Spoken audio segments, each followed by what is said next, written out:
الحمد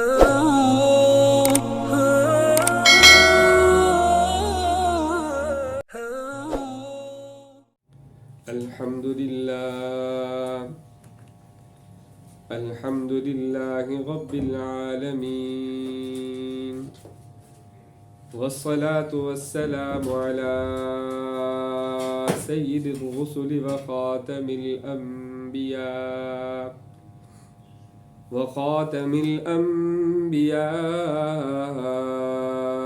والمرسلين. أما بعد، فأعوذ بالله السميع العليم من الشيطان الرجيم. بسم الله الرحمن الرحيم. يا أيها الذين آمنوا قوا أنفسكم وأهليكم نارا وقودها الناس والحجارة عليها ملائكة. وقال النبي صلى الله عليه وسلم: ما نحل والد ولدا من نحل أفضل من أدب حسن. صدق الله العظيم وصدق رسوله النبي الكريم، ونحن على ذلك لمن الشاهدين والشاكرين، والحمد لله رب العالمين.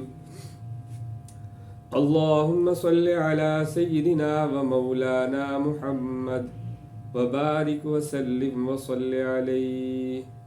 اللهم صل على سيدنا ومولانا محمد وبارك وسلم وصل عليه. اللہ رب العزت کی طرف سے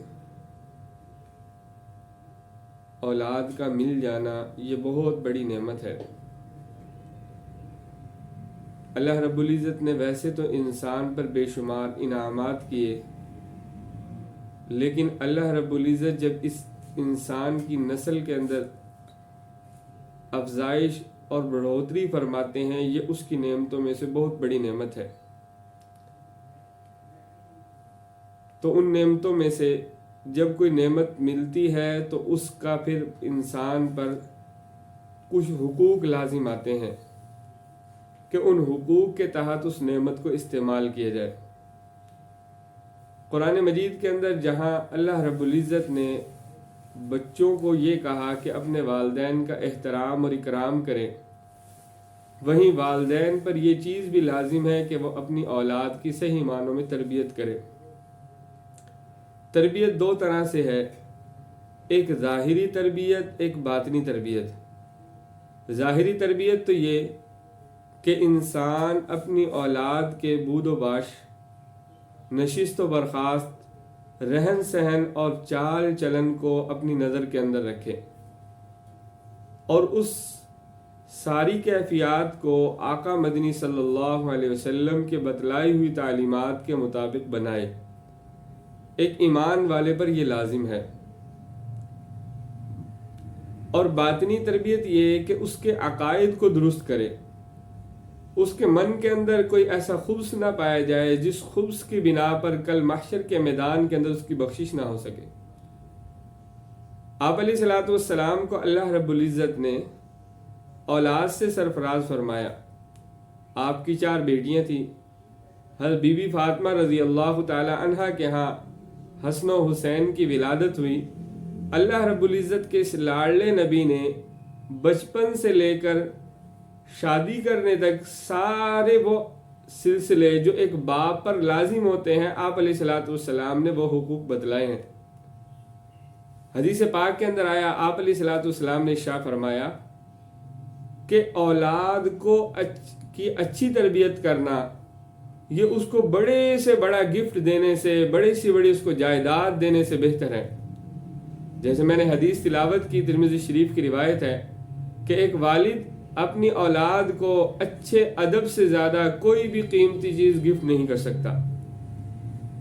اور ایک حدیث پاک کے اندر آیا، آپ علیہ الصلوۃ والسلام نے ارشاد فرمایا کہ نفل صدقہ کرنا رب تعالیٰ کی بارگاہ کے اندر اتنا محبوب نہیں ہو سکتا جتنا محبوب یہ کہ انسان اپنی اولاد کی صحیح تربیت کر دیں۔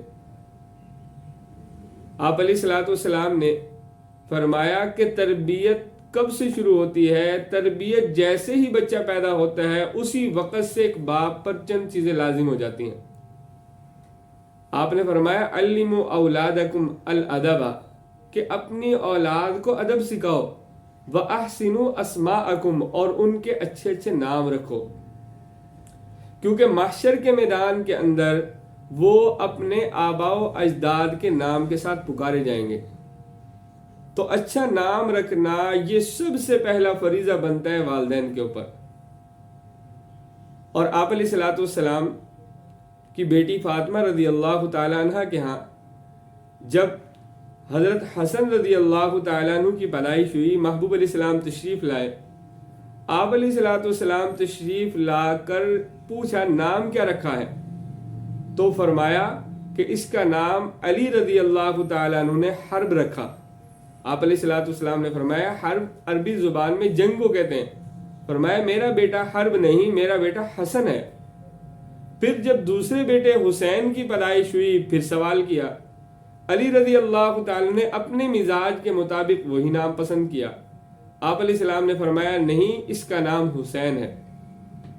تو ایک کا نام حسن اور دوسرے نواسے کا نام حسین آپ علیہ السلام نے خود تجویز فرمایا۔ تو اس سے پتہ چلا اچھا نام رکھنا یہ والدین پر سب سے پہلی ذمہ داری ہوتی۔ پھر محبوب علیہ الصلوۃ والسلام نے ان دونوں بچوں کے کانوں میں ایک کان میں اذان اور دوسرے میں اقامت پڑھی۔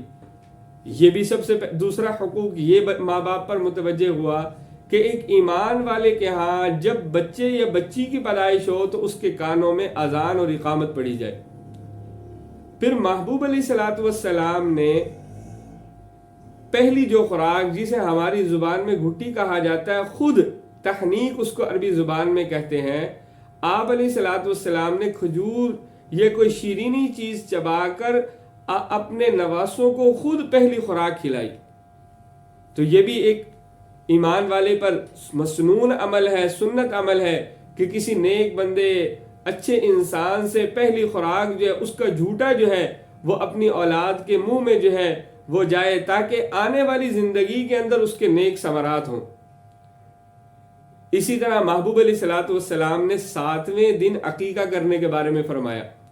حدیث پاک کے اندر آتا ہے کہ آپ علیہ الصلوۃ والسلام نے ارشاد فرمایا کہ تمہارے بچے جو ہیں وہ عقیقے کے بدلے رب تعالیٰ کے پاس گروی رکھے ہوئے ہیں۔ اگر بچی ہے تو ایک بکرا، اور اگر بیٹا ہے بچہ ہے تو 2 بکرے جو ہے راہ خداوندی کے اندر خرچ کرنا۔ پھر 7 دن تک اس کا نام تجویز کر لینا اور اس کے بعد اس کے بالوں کو منڈوانا اور اس وزن کے مطابق چاندی صدقہ کرنا۔ یہ محبوب علیہ الصلوۃ والسلام نے ابتدائی ایام میں، یعنی جیسے ہی ایک بچہ پیدا ہوا ماں باپ پر جو حقوق لازم ہوئے یہ محبوب علیہ الصلوۃ والسلام نے اپنے نواسوں کے ساتھ عملی طور پر کر کے دکھلائے۔ پھر اس کے بعد جیسے بچہ بڑا ہوتا ہے، 7 سال کی عمر کو پہنچا، تو آپ علیہ الصلوۃ والسلام نے والدین کو بے پرواہ نہیں رہنے دیا، اور رب تعالیٰ کا سب سے اہم فریضہ کہ جس کو اللہ رب العزت نے دینے کے لیے محبوب علیہ الصلوۃ والسلام کو اپنے عرشوں پر بلایا۔ آپ علیہ الصلوۃ والسلام نے فرمایا جیسے ہی بچہ 7 سال کا ہو تو اس کو جو ہے نماز کی تلقین کرنا شروع کر دو۔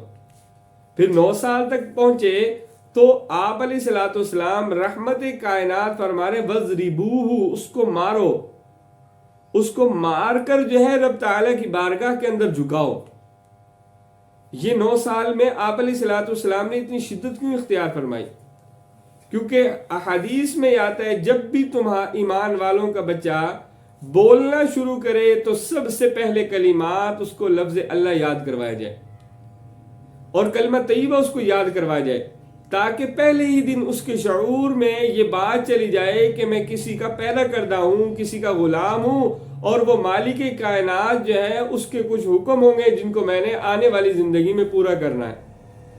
تو بچپن میں ہی پہلی زبان، پہلے کلمات آپ علیہ الصلوۃ والسلام نے، یہ روایات میں آتا ہے او کما قال علیہ السلام کہ جس بچے نے پہلے کلمات اللہ یا کلمہ طیبہ پڑھے اللہ رب العزت اس کے والدین کے گناہوں کو معاف فرما دیتے ہیں.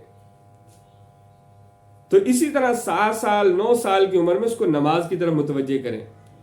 پھر جیسے ہی جو ہے وہ بلوغ کی عمر کو پہنچے اس کے لیے مناسب رشتے کا انتظام کرنا، وقت پر اس کی شادی کرنا، یہ ایک والدین کے ذمے اللہ رب العزت کے لاڈلے نبی نے حقوق بیان فرمائے.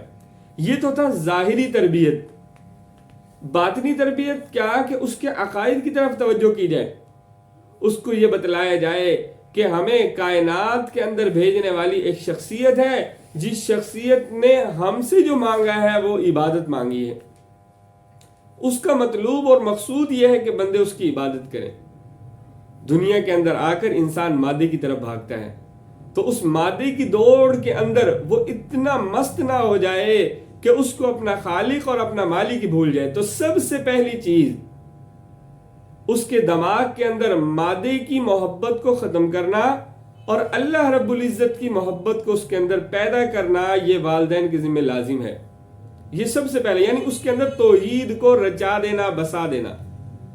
پہلے دن اس کو بتلا دینا کہ اللہ خالق ہے، اللہ مالک ہے، اللہ رازق ہے، اس نے ہمیں پیدا کیا. اور قرآن مجید میں فرمایا وما خلقت الجن والانس الا لیعبدون، کہ ہماری تخلیق کا مقصد ہی اللہ رب العزت کی عبادت ہے. تو یہ توحید اس کے دماغ کے اندر فٹ کر دینا. پھر اس کے بعد جو ہے محبوب علیہ الصلوۃ والسلام کا عشق اور محبوب علیہ السلام کی محبت اور آپ علیہ الصلوۃ والسلام کی ذات پر ایمان جو ہے اس کے دماغ کے اندر فٹ کرنا، اس کے دل و دماغ کے اندر رچا بسا دینا.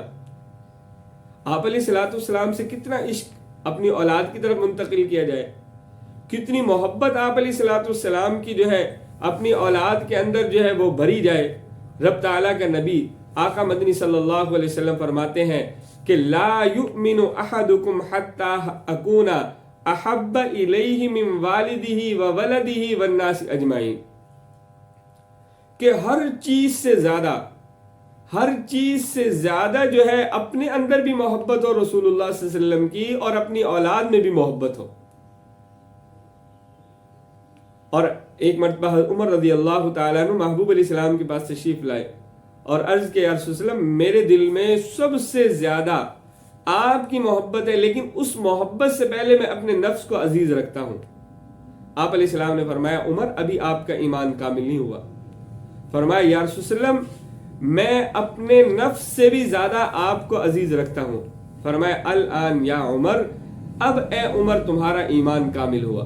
تو اتنی محبت جو ہے وہ اپنی اولاد کے اندر بھر دینا رسول اللہ صلی اللہ علیہ وسلم کی، یہ ہر ایمان والے پر لازمی ہے. اور اس کے یعنی اتنی محبت آیا بھری بھی جا سکتی ہے کہ نہیں بھری جا سکتی، منتقل بھی کی جا سکتی ہے کہ نہیں کی جا سکتی. صحابہ اکرام نے یہ کر کے دکھلایا. جب بدر کے میدان اور احد کے میدان کے اندر 2 بچے جو ہے وہ صرف اس بات پر لڑ رہے تھے کہ غزوہ کے اندر محبوب علیہ السلام ہمیں لے جائیں. اب اس غزوہ کے اندر کیا ہونا تھا، وہاں کوئی جو ہے گیم شو تو نہیں چل رہا تھا، کوئی جو ہے وہاں کوئی میدان ایسا تو نہیں جس میں کھیل کود ہونا تھا، لہو و لعب ہونا تھا، تماشا لگا ہوا تھا، کوئی میلہ تھا. وہاں دھڑ کی بازی لگنی تھی، وہاں جان کی بازی لگنی تھی. ان بچوں کے دل کے اندر محبوب علیہ السلام کی اتنی محبت تھی کہ یہ ایڑیے بلند کر کر اپنا قد بڑا کر دکھلا رہے تھے تاکہ ہم رسول اللہ صلی اللہ علیہ وسلم کی معیت کے اندر میدان جنگ میں شریک ہوں اور آپ علیہ الصلوۃ والسلام کی آنکھوں کے سامنے اپنی جان نچھاور کر دیں. تو اتنی محبت جو ہے رسول اللہ صلی اللہ علیہ وسلم کی اپنی اولاد میں منتقل کرنا، یہ باطنی جو ہے تربیت ہے. تو ظاہری تربیت وہ بھی رسول اللہ صلی اللہ علیہ وسلم کے نقش کے مطابق، باطنی تربیت وہ بھی رسول اللہ صلی اللہ علیہ وسلم کے طریقے کے مطابق. ظاہری علوم جو ہے جس کو عصری علوم کہا جاتا ہے، ہر زمانے کے اعتبار سے وہ مختلف ہوتے ہیں، وہ ضرورت ہے وہ اپنی اولاد کو سکھائے جائیں، لیکن اس کے ساتھ ساتھ رسول اللہ صلی اللہ علیہ وسلم پر نازل ہونے والی کتاب قرآن مجید جو ہے وہ ہر مسلمان بچے کے دل کے اندر گھر کرنی چاہیے. اور اللہ رب العزت نے اس کو اتنا آسان بنایا کہ رب کا قرآن خود کہتا ہے وَلَقَدْ يَسَّرْنَا الْقُرْآنَ لِلذِّكْرِ، کہ ہم نے اس کو پڑھنے کے لیے آسان بنایا ہے، اور اتنا آسان بنایا اللہ حکم دینے کے بعد فرماتے ہیں فَقْرَؤُوا مَا تَيَسَّرَ، اور اتنا آسان کہ ایمان والے بچے اس کو محفوظ بھی کر لیتے ہیں، دیکھ کر بھی اور زبانی بھی۔ اب ہم سمجھتے ہیں کہ خیر کس طرف ہوگی، اچھائی کس طرف ہوگی، تو آپ علیہ الصلوۃ والسلام نے 1400 سال پہلے فرما دیا تھا خیرکم من تعلم القرآن وعلمہ، اگر اپنی اولاد کو اچھائی دینا چاہتے ہو تو اچھے لوگ وہ ہیں جو قرآن پڑھتے ہیں یا قرآن پڑھاتے ہیں۔ تو یہ اچھائی ہے کہ اپنی اولاد کو قرآن پاک کی تعلیم دینا، قرآن مجید کی تعلیم ان کے سینوں کے اندر جو ہے، حدیث پاک کے اندر آیا وہ سینہ جس سینے میں قرآن مجید کی ایک بھی آیت نہیں، وہ بمنزلہ ویران گھر کے ہے۔ جیسے ویران گھر کے اندر جنات و شیاطین بسیرا کر لیتے ہیں، اسی طرح وہ دل ایمان والوں کے جو کسی بھی یعنی انسان کا دل قرآن سے خالی ہے تو وہ شیطان کا مرکز ہوگا، شیطانی مخلوقات کا مرکز ہوگا۔ اور یہ یعنی مسلمان والدین پر لازم ہے جب وہ اپنی اولاد کو قرآن دیں گے، اللہ رب العزت اپنی اولاد کی اچھی تربیت کرنے کی وجہ سے کل محشر کے میدان کے اندر اس قاری قرآن بچے کے والدین کو اللہ رب العزت اعزازات سے نوازیں گے۔ تو یہ چند چیزیں ایسی ہیں جو ہم اپنی اولاد کو دے کر ان کی اچھی تربیت کر سکتے ہیں۔ اور حدیث پاک کے اندر آیا، محبوب علیہ الصلوۃ والسلام نے شاہ فرمایا کہ بہترین صدقہ جاریہ یہ ہے کہ تم اپنی اولاد کو نیک بنا دو۔ جس کی اولاد نیک ہے وہ سمجھو کہ اس کے لیے بہترین صدقہ جاری ہے۔ تو ہمیں چاہیے کہ اس نہج پر جو ہے اپنی اولاد کی تربیت کریں۔ ایک جگہ پر ایک ٹیچر نے جو ہے وہ بچوں سے سوال کیا تم نے کیا بننا بڑے ہو کے؟ کسی نے کہا ہم ڈاکٹر بنیں گے، کسی نے کہا انجینئر بنیں گے، کسی نے کہا ہم فلاں بنیں گے۔ ایک بچے نے ہاتھ کھڑا کیا اور کھڑا کر کے کہا کہ میں صحابی بنوں گا۔ ٹیچر بڑی پریشان ہوئی کہ یہ بچہ کیوں کہتا ہے کہ میں صحابی بنوں گا۔ ٹیچر کچھ مطالعہ کر چکی تھی، اس کو علم تھا۔ اس نے کہا بیٹا صحابی بننا کوئی کسبی نہیں ہے، جو صحابی تھے رسول اللہ صلی اللہ علیہ وسلم کے وہ اللہ رب العزت کی طرف سے عطا کیے گئے تھے۔ اللہ رب العزت نے ان کو سینوں کو چنا تھا اور وہ رسول اللہ صلی اللہ علیہ وسلم کے شاگرد تھے، وہ اسی زمانے میں تھے۔ فرمایا نہیں میں صحابی بنوں گا بڑا ہو کے۔ آخر اس نے پوچھا کہ آپ کے دل کے اندر یہ جذبہ کیسے پیدا ہوا کہ آپ کہتے ہیں کہ میں صحابی بنوں گا؟ فرمایا کہنے لگا بچہ کہ رات کو سونے سے پہلے روزانہ مجھے میری والدہ ایک صحابی کا قصہ سناتی ہے، اور اس قصے کے اندر اتنی مزیدار بات ہوتی ہے کہ ہر صحابی جو ہے رسول اللہ صلی اللہ علیہ وسلم پر قربان ہونے کے لیے تیار ہوتا ہے۔ میرا بھی دل کرتا ہے میں صحابی بنوں تاکہ رسول اللہ صلی اللہ علیہ وسلم پر قربان ہونے کے لیے تیار ہو جاؤں۔ یہ ہے نیک تربیت کا نتیجہ۔ تو ہمیں بھی چاہیے اپنی اولاد کی جو ہے وہ اچھی نہج پر تربیت کریں۔ اللہ رب العزت ہماری اولاد کو ہمارے لیے صدقہ جاریہ بنائے۔ وآخر دعوانا ان الحمد للہ رب العالمین۔